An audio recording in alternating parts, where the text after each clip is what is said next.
casa de sentimentos bons, onde a má fé não faz morada e a maldade não se cria.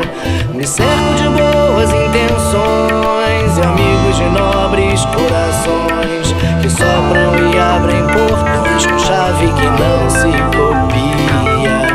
Observo a mim mesmo em silêncio, porque é nele onde mais e melhor se diz. Ensino a ser mais tolerante, a não julgar ninguém e com isso ser mais feliz, sendo aquele que sempre traz amor,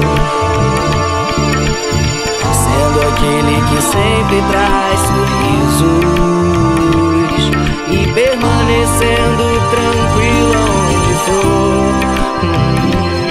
Paciente, confiante, intuitivo.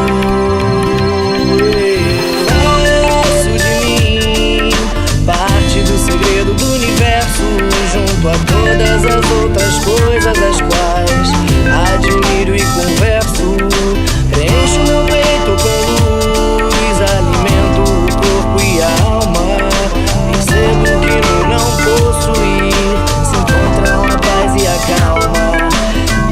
Por aí viajante, habitante de um lar sem muros. O passado eu deixei nesse instante, com ele meus planos futuros pra seguir.